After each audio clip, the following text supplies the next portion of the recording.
College Game Day says, hey, wait a second. College Game Day had coming to your city. That is Big and Rich. John Rich, who lives in Nashville, I think he's in a hassle. Is he in a hassle with the boys from Hot Mike, or was he in a hassle with Paul? I don't know. But anyway, John Rich and Big and Rich, that's who sings that song. And it was a hit, coming to your city. Great. Well, guess what? Now they're upset. Who's upset? Game Day's upset. Because, ladies and gentlemen, because John Rich is a staunch conservative. John Rich is a very vocal conservative. ESPN cannot have that. So their iconic song, which made everybody dance, well, guess what? They got rid of it. They are going to use, and I want to make sure I get this right, the new singers are going to include, of course, Darius Rucker. Well, that's good.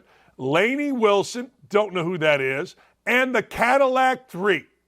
The Cadillac 3. Look, I don't care whether you are black, white, conservative. I don't care whether you are Christian, whether you are rap. I don't care. One of the things that I've always said about music is this. You like who you like. Period. You like who you like. Isn't that what music is all about? You like who you like. Hey, look, I like the song Brandy by Looking Glass. Why? My Little League coach wrote it. He sold it to Looking Glass for $1,500. So my family, we've always loved Brandy. I like the song too. I was doing a show on radio, and I'm talking about Brandy. Guy calls in, African-American guy, and he starts laughing. He says, Dan, and he's had this voice. He goes, Dan, I'm a brother from the streets. And I go, yeah? He goes, I got to tell you, I like Brandy too. I go, really? He goes, Dan, you like what you like. That's right. You like what you like. So, hey, if it is a good song, I don't care what your political views are. I don't care if Eminem doesn't want Vivek Ramaswamy to talk about or sing or rap or karaoke his song. I don't care about that. What I care about is what I like. And we're coming to your city. I like that. So now hopefully ESPN can get something better. But here's the deal with ESPN. It never works out that way.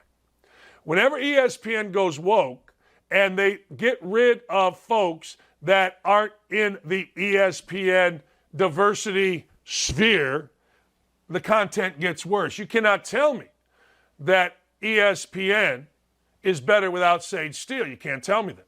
You just can't. And there's others. Hey, America's most liberal rock star, I guess he's still a rock star, Johnny Cougar Mellencamp. Johnny Coug, I call him the Coug. I always liked the Coug. I had no problem with the Coug. When I was at Indiana as a freshman, I'm walking across campus, hot girl Laura Naraki comes up to me. She was a year ahead of me at Andrean. She goes, hey, Dan, we're all going to John Cougar's house. He's going to play a concert. Cougar knew hot girl. Cougar understood it. I'm like, who's Johnny Cougar? I didn't know. If it wasn't Aerosmith or Journey or Foreigner or, I don't know, Cheap Trick or REO, I didn't know who the hell they were. Rush. Well, I know. Apparently, it was John Cougar Mellencamp. John Cougar Mellencamp doesn't stand for the national anthem. John Cougar Mellencamp is the most, actually, probably at the top of the list. I don't want to say most, but probably at the top of the list of white dudes to call other white dudes racist. Here's Johnny Cougar Mellencamp with Bill Maher.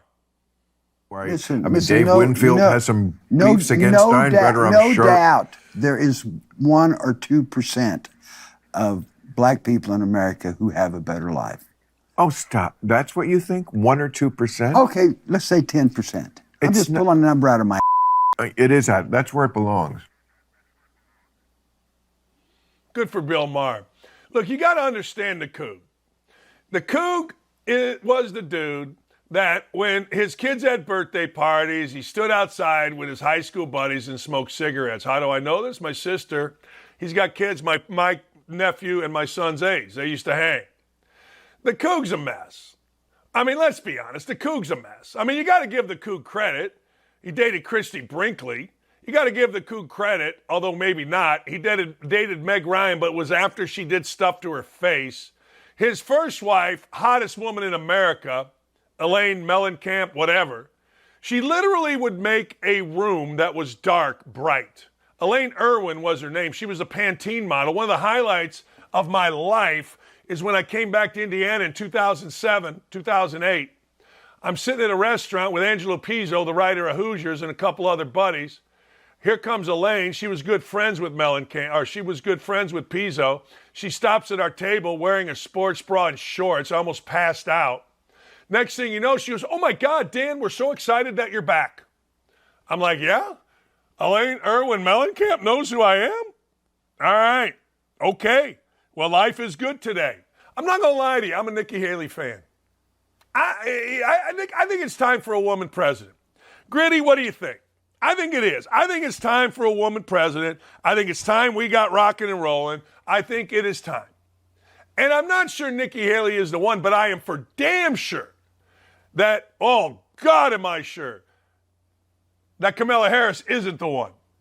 Kamala Harris, she can't lead blind turkeys to take a dump. You know, the old saying is horse to water, that kind of, you got blind turkeys. They don't know where they're going. They need leadership. Kamala Harris couldn't lead blind turkeys to take a crap. Well, guess what? Jamel Hill calls Nikki Haley a racist. Why, you ask? A sick racist. Why, you ask?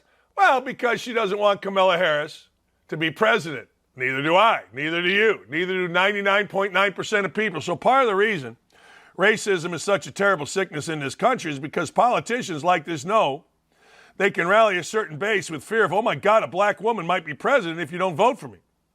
Then we want to act all surprised when the most hateful part of the base decides to need to act out on their feelings of hate. Well, you know what? Tough. Sue us. Sue everybody that doesn't want Kamala Harris to be president. And by the way, is she black? And by the way, I get it. That she's trying to tie the heinous murders in Jacksonville by the white dude into this.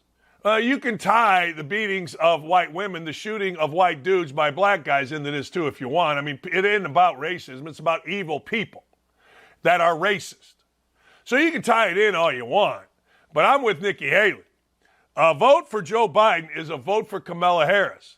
And if you want Kamala Harris in the White House, you're nuts. That woman is awful. Look at that. It's just so unlikable. Incredibly unlikable. You actually have to ask, what's her husband thinking? Like, what's that dude thinking? What's on his mind? I mean, maybe she throws him a good one. I don't know. But I'm just saying, you cannot, ladies and gentlemen, you absolutely cannot have this woman as the president.